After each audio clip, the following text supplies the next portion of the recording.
Thank you so much, Marilyn, for the introduction, and many thanks to Epicenter Merci for beaucoup sharing this pour very exciting cette session, invitation. very close to my heart. Ce sont des sujets qui me tiennent à cœur. C'est un grand plaisir pour moi de vous présenter le premier présentateur, Étienne Gignoux, chargé de l'épidémiologie à Épicentre et épidémiologue. J'ai rencontré Étienne il y a 20 ans.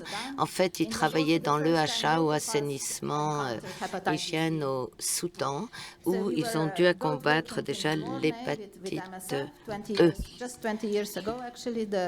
Quant à moi, cela fait...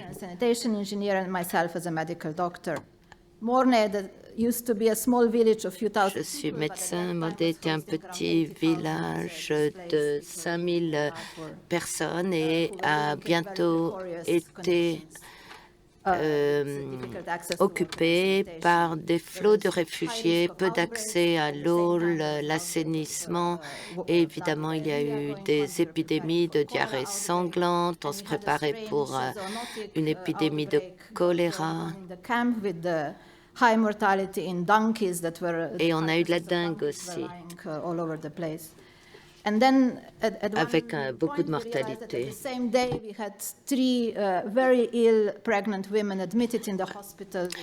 Beaucoup de femmes enceintes étaient admises à l'hôpital présentant de la fièvre et des signes de jaunisse. 2 d'entre elles sont mortes, donc c'est là qu'on a commencé à penser à l'hépatite E, à soupçonner l'hépatite E.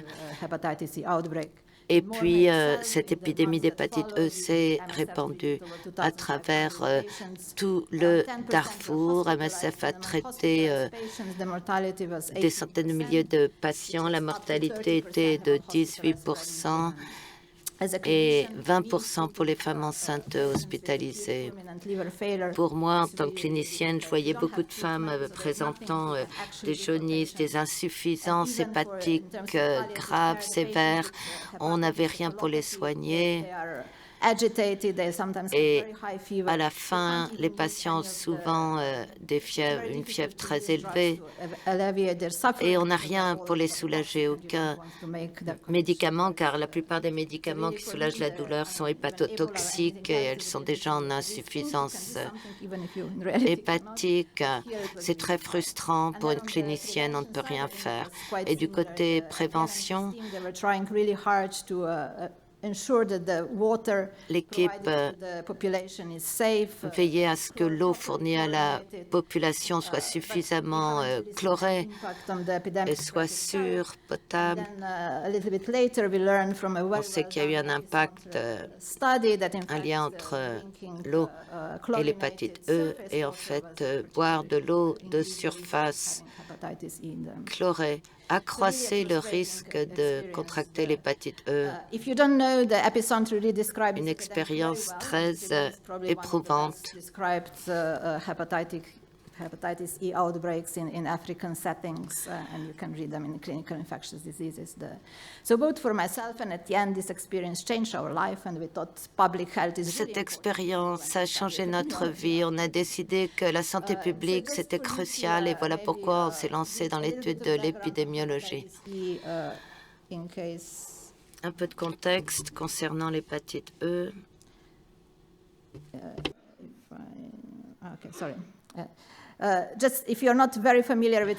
Si vous connaissez mal l'hépatite C, dit-elle, mais ça doit être E. C'est la cause d'hépatite aiguë la plus fréquente, mais c'est très négligé. Elle est responsable de grandes épidémies en Afrique, en Asie, chez MSF. On a connu des épidémies d'hépatite E parmi les populations déplacées. Cette maladie peut être mortelle, notamment chez les femmes enceintes au 2e et 3e trimestre. Elles risquent des défaillances, des insuffisances hépatiques graves. avec un fort taux de mortalité et puis des cas de mortinatalité, de bébés morts à la naissance. Nous n'avons pas d'option curative. Et puis les mesures sanitaires, l'assainissement, l'eau, c'est difficile à mettre en place et leur impact n'est pas clair. Par ailleurs, on comprend mal la situation épidémiologique parce qu'on a peu de données diagnostiques et à cause de la très longue période d'incubation. Et puis, on a eu des bonnes nouvelles en 2011, quand le premier vaccin contre l'hépatite E a été enregistré en Chine. C'est le vaccin Ecolin, introduit par Innovax en Chine. C'est un vaccin recombinant en 3 doses. Administré à 0, 1 et 6 mois. On peut l'utiliser uniquement chez les adultes à partir de 16 ans. La tolérance est excellente, c'est très sûr dans les essais cliniques publiés. Il est enregistré en Chine et au Pakistan. Ce vaccin n'est pas préqualifié par l'OMS. Pourtant, l'OMS, en 2015, l'a recommandé pour atténuer les épidémies, ce en 2015. Le vaccin est enregistré en Chine et l'OMS en 2015 a sorti un document, un papier de position. Mais le vaccin a été utilisé pour la première fois contre des épidémies, des flambées d'hépatite E. Et donc, on a essayé de déployer ce vaccin parmi les populations vulnérables. Il y avait des flambées énormes au Niger en 2015. En Namibie aussi, ça a duré plusieurs années avec des milliers et des milliers de cas signalés, puis au Burkina Faso. Et pourtant, personne ne se précipitait pour utiliser ce vaccin non préqualifié de la part des MOH des pays, mais il y avait aussi de la réticence chez MSF. Et puis finalement, en 2022, l'Ecolin a été utilisé pour la première fois comme riposte à une flambée dans le Soudan du Sud. Et Étienne va vous raconter cette expérience.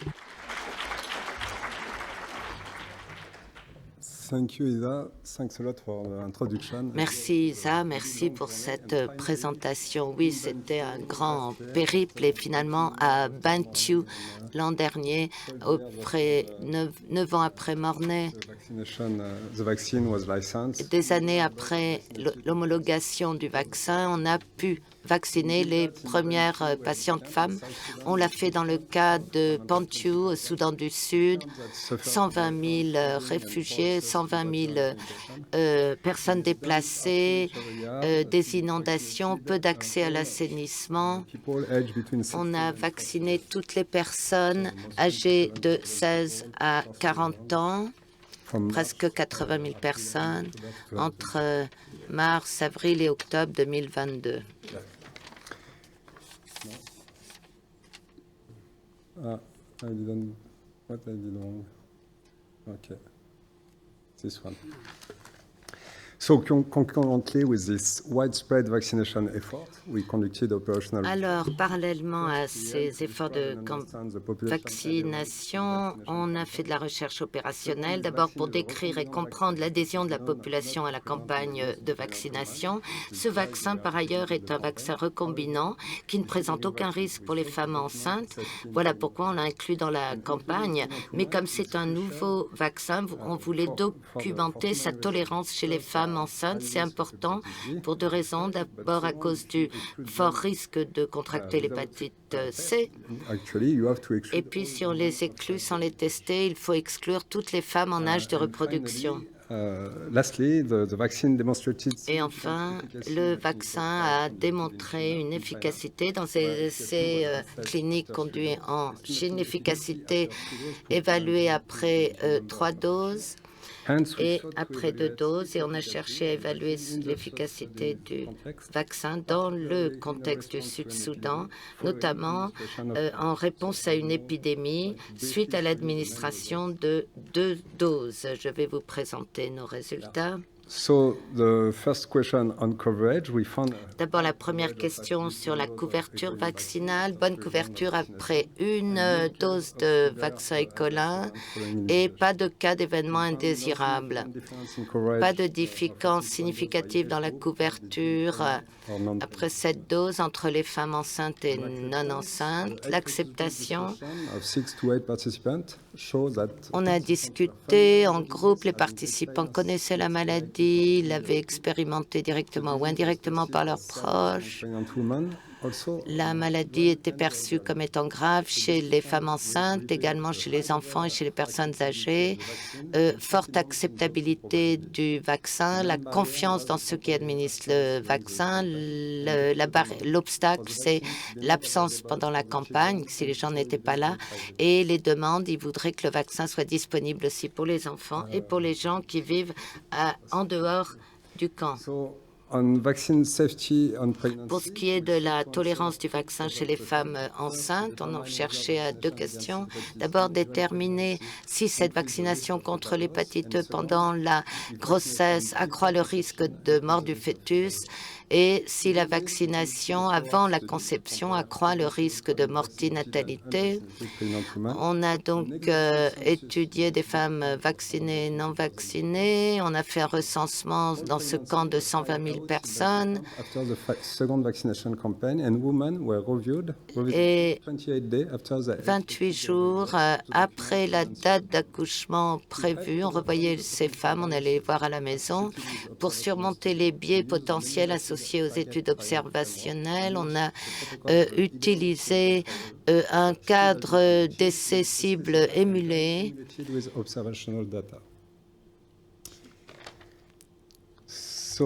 Avec ajout de données observationnelles. Le risque de perte du fœtus entre les femmes vaccinées pendant leur grossesse ou vaccinées avant la conception. Je vous laisse lire les résultats à l'écran.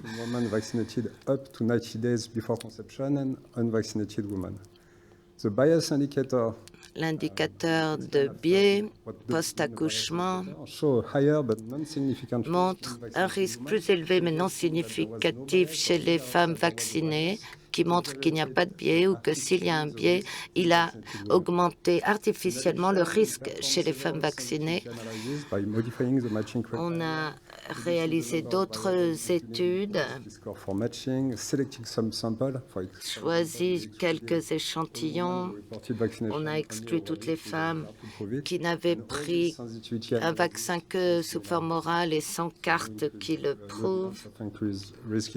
Donc là encore, pas de preuve de risque accru de perte du fœtus. Ça, c'était vacciné pendant la grossesse et le second groupe vacciné avant la conception. Pour mesurer l'efficacité, on a installé une surveillance des cas suspects avec détection par un laboratoire, contrôle par un laboratoire. On a recruté des individus éligibles et on les a comparés avec des témoins en fonction du lieu de résidence. Cette étude de contrôle de témoins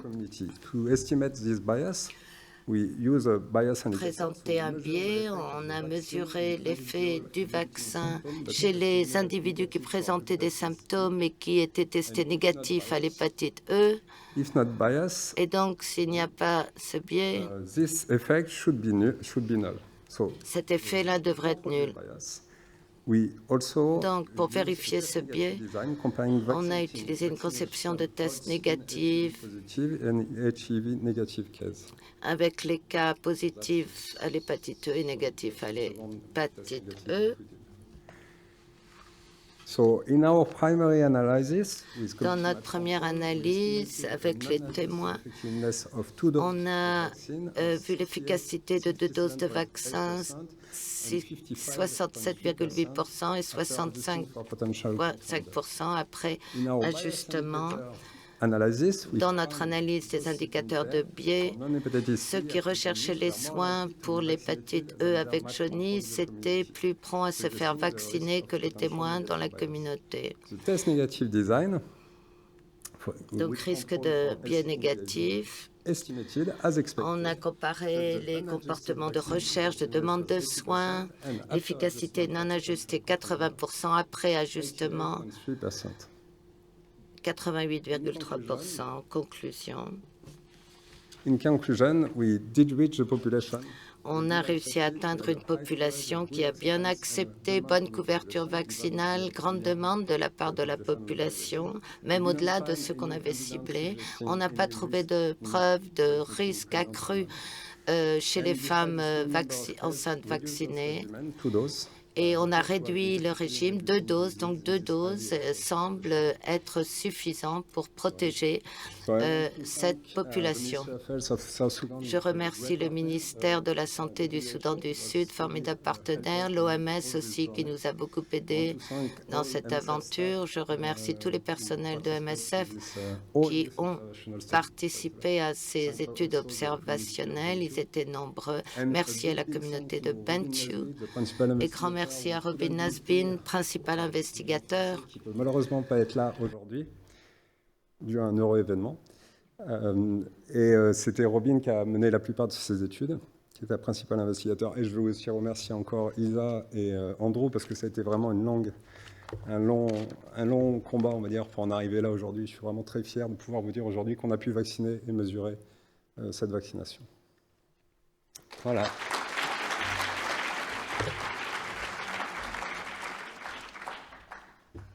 Thank you, Etienne. I would like to now introduce the second speaker who Je vous présente maintenant le second intervenant de cette session qui va nous parler d'une riposte à une flambée d'hépatite E à Fangag, dans le Soudan du Sud aussi. Et c'est une étape importante parce qu'on peut traduire en pratique tous ces résultats concrets obtenus. Ce n'est plus une idée vague et c'est une intervention qu'on envisage vraiment en riposte aux épidémies. Joseph Muller est épidémiologique de terrain. Il a rejoint Épicentre en 2023. Il travaille au Soudan du Sud.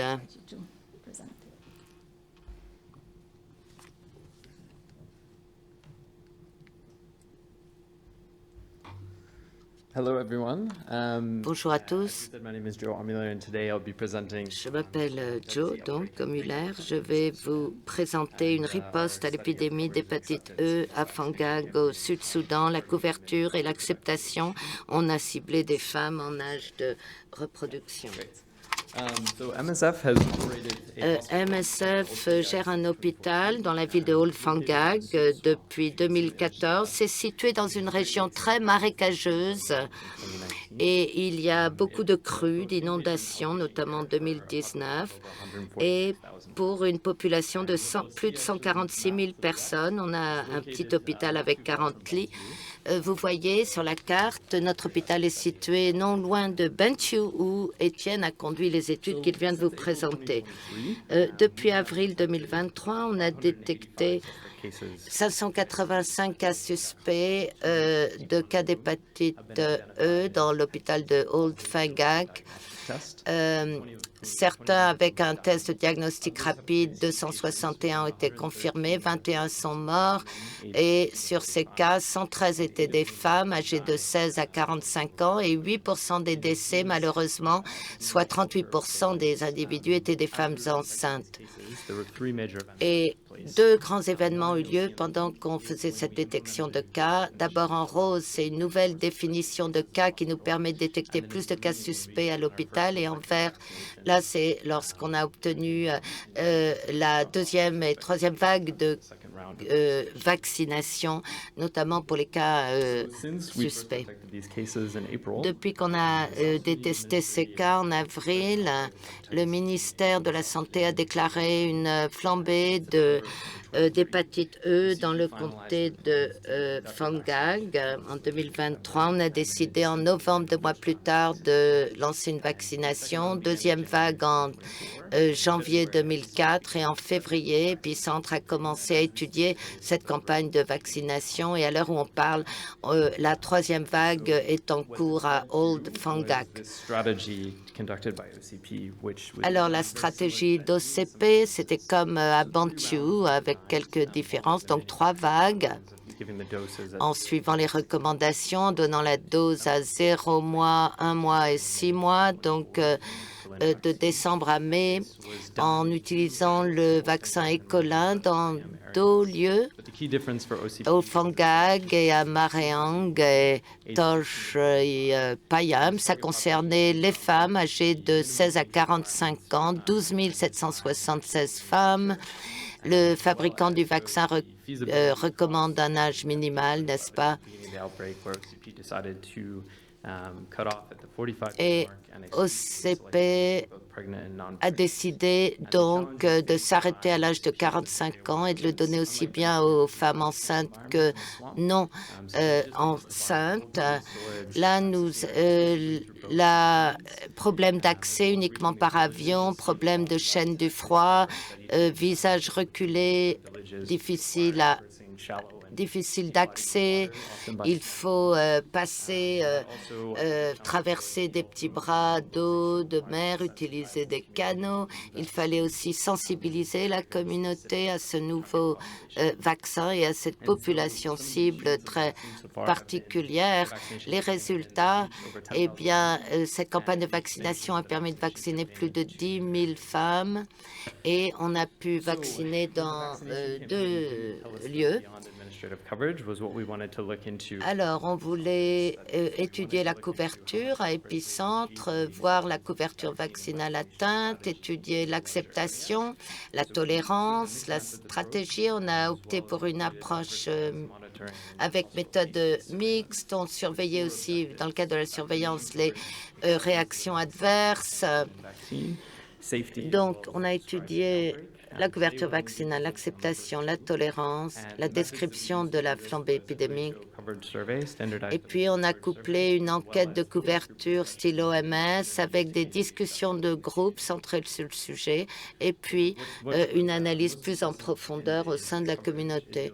Ce qui nous a impressionné au niveau de la couverture, c'est que on a trouvé que 94% des participants interviewés avaient reçu 1 ou 2 doses. Soit ils nous présentaient la carte comme preuve ou alors c'était une déclaration orale. Et 77% avaient reçu plus de 2 doses. On avait une population de 15 000 femmes, on en a interviewé 12 000. On voulait établir combien de personnes avaient reçu le vaccin et sous quelle forme aussi. Voilà pourquoi on a conduit des entretiens et des discussions de groupe. On s'est aperçu que le vaccin lui-même était très bien accepté au début de la campagne de vaccination et au cours des entretiens, on s'est aperçu que beaucoup d'individus étaient poussés à prendre le vaccin. Non, ils avaient peur du vaccin, mais avec des activités de promotion de la santé et de communication, ça a changé. Il a été perçu comme positif, comme protecteur pour les femmes en général, notamment les femmes enceintes. Et une femme nous a dit, avec la 2e dose, les gens se sont aperçus que l'hépatite E se répandait moins et menace moins le village, alors qu'avant, elle tuait beaucoup de gens. Donc, très bonne acceptation du vaccin, mais au début, il y avait beaucoup de refus, de peur par rapport au vaccin. Et en fait, cette stratégie vaccinale ne correspondait pas à l'expérience ou à la sensibilisation à l'hépatite E. Des gens dans les discussions nous disaient, nous, on n'aime pas cette stratégie qui vise un seul groupe. Ils trouvaient ça dangereux, sachant que l'hépatite E infectait tellement d'autres individus dans leur communauté. Et en fait, au cours des campagnes de sensibilisation, ils avaient compris que toute la communauté était en risque. Or, la campagne de vaccination, pour une myriade de raisons, ciblait uniquement les femmes de 16 à 45 ans. Et puis, ils nous disaient aussi que ça ne correspondait pas au sentiment de justice et d'égalité. Il faudrait aussi protéger les enfants. Ils étaient même prêts à partager les doses données aux femmes enceintes pour que d'autres soient protégées. This is also highlighted in the quote at the bottom, which says, Et la citation en bas, un verbatim, une femme nous a dit « Il y a un problème parce que la maladie infecte tout le monde et pas seulement les femmes âgées de 16 à 45 ans. L'hépatite E n'attend pas qu'on ait entre 16 et 45 ans pour nous infecter, elle infecte tout le monde. » Donc, niveau qualitatif, il faudrait vraiment harmoniser les activités de sensibilisation et de promotion de la santé, coupler ça avec une explication de la stratégie qu'on a conçue pour faire comprendre les raisons qui ont présidé à la décision de cette conception de campagne. Je tiens à remercier le ministère de la Santé pour son aide. Vous avez tous les Peter Gatker, qui est directeur du district sanitaire de Fanga County, mes collègues à Épicentre,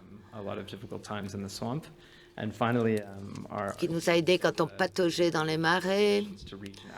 Les conditions d'accès étaient très difficiles dans tous ces villages reculés du comté de Fangag. Donc, un grand merci à tous.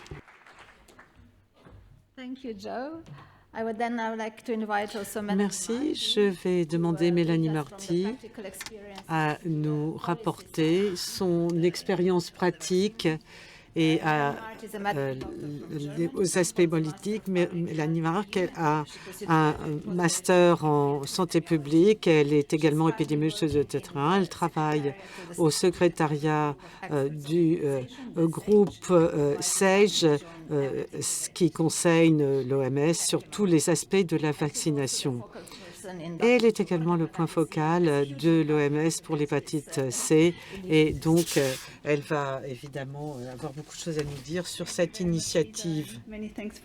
Merci, Lisa, et merci de cette invitation et de cette possibilité de vous parler de notre politique.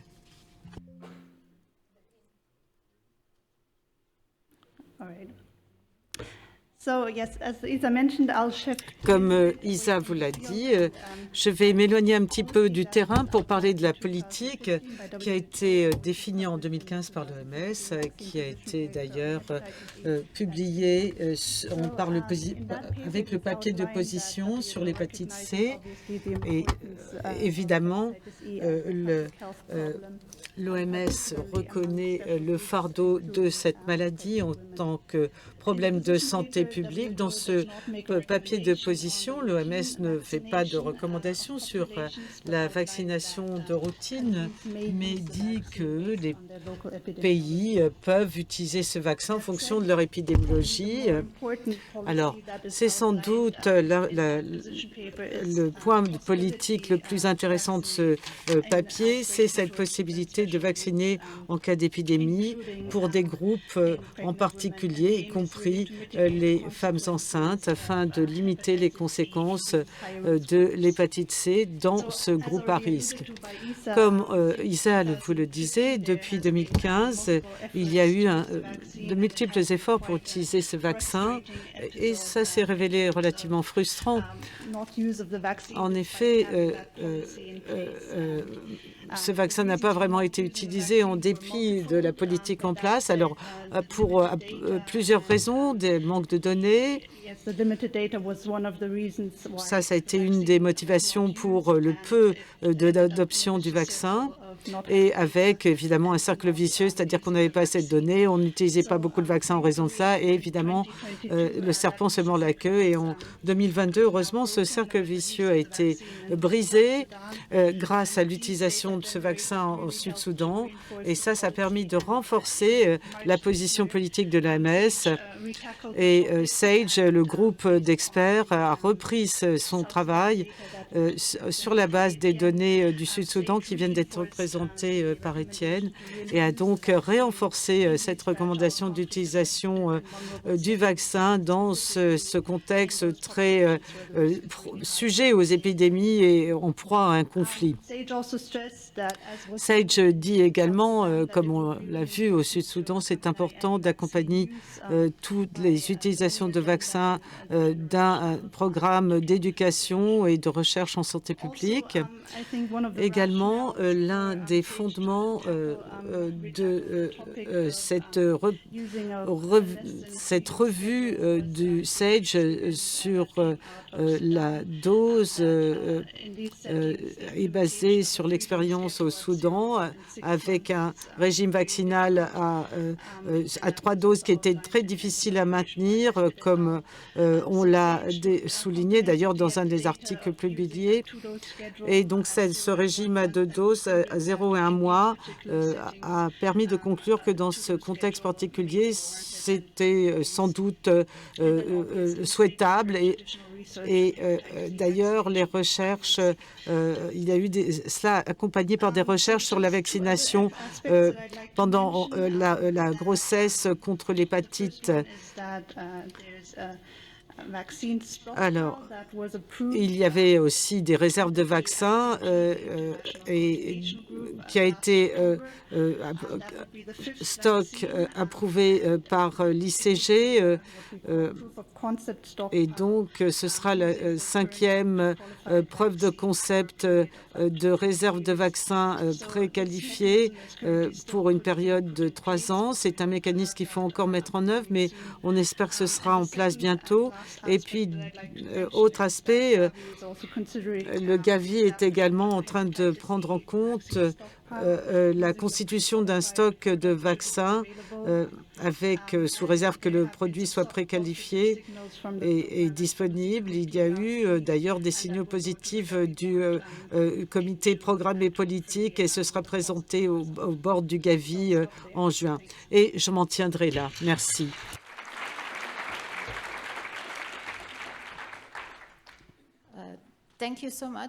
Merci beaucoup, Mélanie, de cette petite présentation. Avant de démarrer la discussion, je voudrais simplement faire une remarque. On a beaucoup avancé sur l'hépatite C. Évidemment, c'est frustrant, mais n'abandonnez pas, vous voyez, parce que ça ne veut pas dire que ça ne bougera pas à l'avenir. Cela dit, aujourd'hui, 20 ans après Mornay, et pour faire le lien avec la première présentation sur la guerre au Soudan et les populations déplacées et la population du Darfour qui se fuit vers le Tchad. Et on sait qu'on a une grosse épidémie d'hépatite C au Tchad avec plusieurs milliers de cas dans le camp et autour. Donc on a une politique en place. Tout le monde est d'accord pour dire on doit vacciner, mais on ne le fait pas, sans doute pour des raisons de logistique, de coûts, etc. Il y a toujours des discussions en cours et pour l'instant, rien ne bouge. Bien. Alors, sur ces entrefaites, je voudrais ouvrir la discussion. Alors, je ne sais pas si nous avons des questions en ligne. Yes, please. Oui.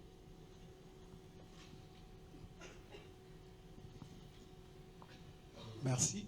C'est Raphaël, MSF.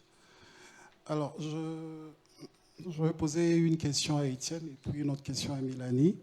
Par rapport à Étienne, bon, c'est très bien qu'on se soit intéressé à la perte de grossesse. Je crois que c'est ça. Vous avez un peu évalué l'effet de la vaccination sur des femmes enceintes si voilà, il y a des pertes de grossesse. Mais dans la conclusion, je crois que tu as dit qu'il n'y a pas d'évidence à ce jour si ce vaccin aurait des conséquences sur la grossesse. Mais je voulais savoir, dans la revue des documentations, qu'est-ce que d'autres études disent exactement sur ce sujet. Et en même temps, la question que je pose à Mélanie, c'est celle de savoir, je pense que l'OMS aujourd'hui recommande 2 doses de vaccin au lieu de 3. En tout cas, c'est une recommandation qu'on a lue dernièrement. Alors, qu'est-ce qui a été pris en compte pour revenir à 2 doses ou réduire de 3 doses à 2 doses? Est-ce que c'est l'efficacité de l'immunogénicité ou il y a d'autres éléments qui ont été pris en compte? Merci. Alors, ouais, super. Je vais répondre en français. Donc, sur la première question, qu'est-ce que disent les autres études sur l'effet? Donc, ce qu'on a regardé, c'est on a regardé la safety, l'innocuité en général, et puis on a fait un focus sur les femmes enceintes. On a suivi toute la cohorte de toutes les femmes enceintes de Bentiu, enfin toutes celles qu'on a pu identifier.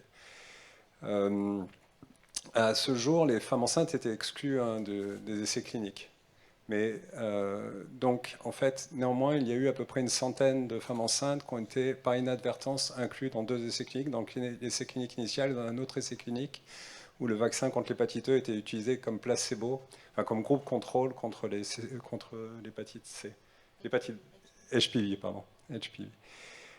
Et dans ces 100 femmes enceintes vaccinées par inadvertance, il n'y avait eu aucun signe d'inquiétude. Par ailleurs, c'est un vaccin recombinant, donc un vaccin recombinant, par principe, ne pose pas de problème chez les femmes enceintes. Après, il y a une étude faite au Bangladesh qui excluait aussi les femmes enceintes, mais ils ont eu beaucoup de femmes enceintes vaccinées par inadvertance. Les résultats ne sont pas encore publiés sur cela, donc ça c'est un autre élément. Et ça, c'est la première question. La deuxième question, sur 2 doses à 3 doses. Donc, je ne sais pas si la vaccine... Ouais, that's for Mélanie.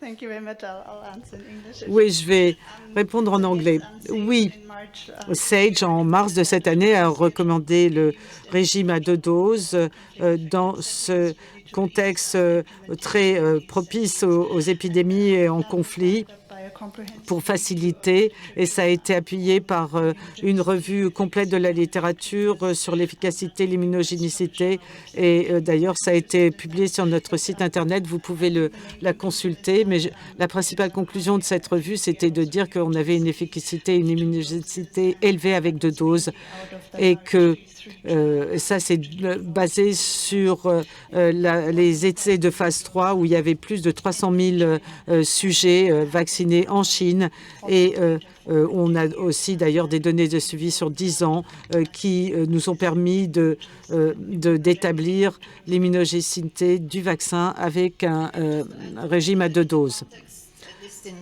Et aussi, dans le contexte du Sud-Soudan, il y a sans doute aussi une pré-exposition relativement importante à l'hépatite C de la population. Alors, on ne sait pas, mais peut-être que finalement le vaccin est juste comme, entre guillemets, une dose de rappel. Oui, alors je crois qu'on a une question ici. Philippe Guérin, Ido, Isa et Étienne, you haven't changed in 20 years. Étienne, Isa, vous n'avez pas changé en 20 ans. La mortalité à mort-né, c'était de 18 à 20% à l'époque. Et là, vous rapportez 10%. Il n'y a pas beaucoup de maladies qui ont une mortalité qui soit aussi élevée sans option thérapeutique aucune. Et je me demande si vous avez discuté avec CEPI pour promouvoir cette idée, à savoir que l'hépatite E a vraiment un potentiel épidémique, parce que, bon, peut-être pas pandémique, mais en tout cas de grosses épidémies. Et est-ce que ça pourrait aussi être ajouté dans le portefeuille? En effet, je suis surpris, 10 ans après l'autorisation du vaccin en Chine, c'est toujours pas préqualifié, puisque vous nous dites qu'il n'y a qu'un seul fabricant, et donc c'est quand même pas terrible. Et enfin, une autre question à Joseph. Vous avez vacciné dans le 2e camp de population déplacée. Est-ce que vous avez évalué la mortalité pour cette population?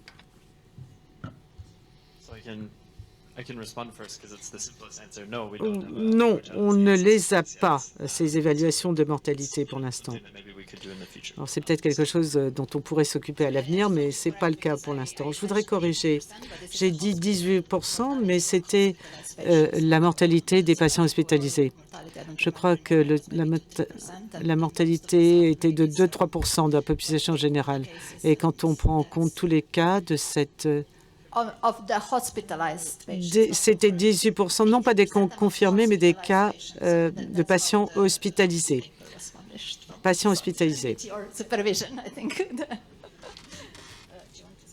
Est-ce que vous voulez dire quelques mots, Mélanie, On the aspect of CEPI, and just sur le CEPI? positive development also that C'est une évolution positive puisque le Gavi s'intéresse à cette possibilité et donc il y aura sans doute un stock qui sera constitué.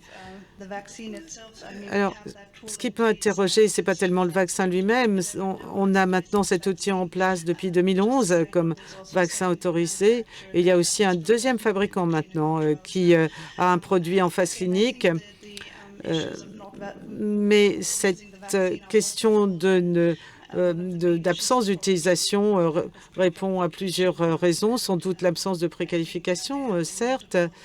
Et il y a eu plusieurs tentatives d'encouragement des fabricants pour qu'ils le fassent. Et ils ont l'intention de le faire. Et une fois qu'ils auront leur organisation en place, ça sera parti, mais pour l'instant, ce n'est pas aussi rapide qu'on le voudrait. Et c'est aussi une maladie négligée pour une population négligée. Et ces épidémies que l'on constate dans les populations déplacées, et même en Namibie, il y avait une grosse épidémie qui ne s'était concentrée que dans les bidonvilles. Et même si ça fait la une des médias tous les jours, en fait, ça a été quand même une question de manque de volonté politique. Et l'hépatite E, c'est finalement pas suffisamment dangereux pour que ça soit tout en haut des priorités politiques. Et évidemment, ça finit toujours par passer sous les radars. D'autres questions? Karine, MSF. Karine, MSF. Je pense qu'il a été fait mention d'Adré, où effectivement une épidémie a été déclarée, enfin, non, pas déclarée, mais en tout cas a été suspectée à partir de janvier. Au tout début des discussions opérationnelles, certains d'entre nous ont été assez surpris, puisque ce qui était proposé par certains collègues MSF en intersection, c'était de partir sur des campagnes tout âge confondu, tout sexe confondu. Donc c'était vraiment des campagnes assez massives. Quand on voit les deux expériences qu'on a là, et intuitivement l'incidence ou le fatality rate, etc. Est-ce qu'aujourd'hui, on aimerait avoir les résultats, on aimerait chercher peut-être sur la transmission, en effet sur la transmission ou autre, qui justifierait d'aller sur des campagnes extrêmement larges, extrêmement coûteuses, extrêmement compliquées, ou est-ce que ces deux expériences-là montrent qu'en fait, en cas d'épidémie d'hépatite E, on peut rester sur les femmes en âge de procréer? Y a-t-il un intérêt à aller vers quelque chose de plus large, en fait?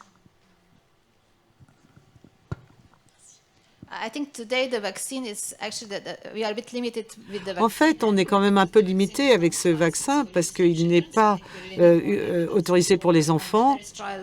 Il y a des essais en cours, donc peut-être qu'à l'avenir, il y aura de nouvelles recommandations et des autorisations complémentaires de ce vaccin. Mais pour l'instant, on ne peut pas l'utiliser dans la population pédiatrique, enfin d'enfants de moins 16 ans. Et quant aux adultes, je crois que les femmes enceintes ont quand même un risque très, très élevé de maladies sévères et de décès. Donc, du point de vue de l'égalité, il y a aussi des cas chez les hommes et donc c'est difficile sur le plan éthique. Au Tchad, on voit bien combien c'est difficile. MSF a eu l'expérience de grosses épidémies d'hépatite E et on sait bien que ça ne se passe pas toujours de la même façon. À Mornay, on a eu beaucoup de mortalité au début. Dans d'autres endroits, c'est endémique et il n'y a pas une mortalité très élevée, mais au bout du compte, on se retrouve avec des dizaines de milliers de cas et des milliers de morts, mais sur plusieurs années. Au Tchad, pour l'instant, on n'a pas eu la même expérience parce qu'on n'a pas autant de personnes touchées et la sévérité de la maladie semble être moindre, mais on ne sait pas ce qu'il en sera à l'avenir. Question here, sorry, first there, and then there was one question behind, and here, and then probably. Il y a plusieurs questions. Je suis Pasteur Bangui. Ma question est orientée à Joseph, je pense. Dans l'approche méthodologique, j'ai vu qu'il était prévu l'étude de manifestations adverses. Ce n'est pas sorti dans le résultat. Je suppose que c'est fait. Et si c'est fait, est-ce qu'il y a eu une étude d'imputabilité pour lever tout le doute? Parce que généralement, dans le domaine de la vaccination au niveau communautaire, c'est le doute. Merci. Okay.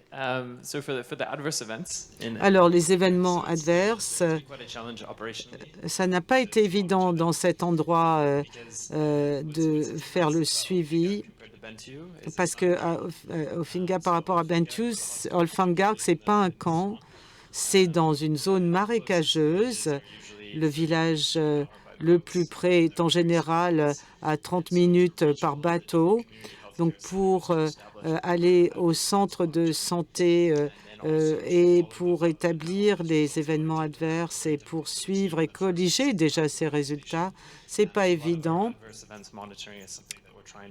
Alors, on essaye de corriger cela pour la 3e vague prévue de vaccination. Pour l'instant, aucun événement adverse sévère n'a été rapporté.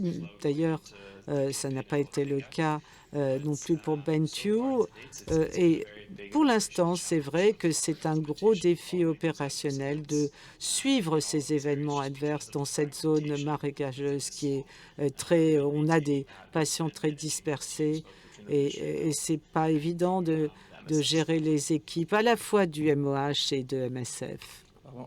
Oui, c'est ça. Juste pour répondre ou compléter un peu à la question de Karine sur la meilleure stratégie.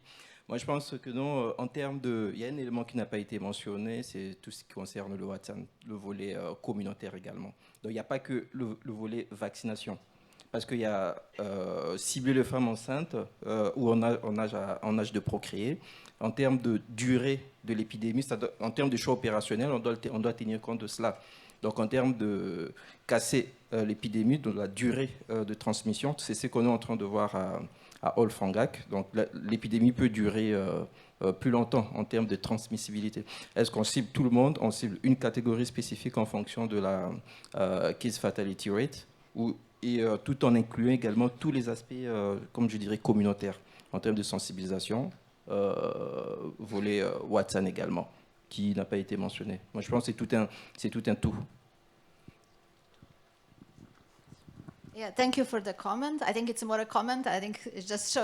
Merci pour ce commentaire. Ça montre bien combien la question est compliquée. Je voudrais prendre une question qui vient du fond de la salle.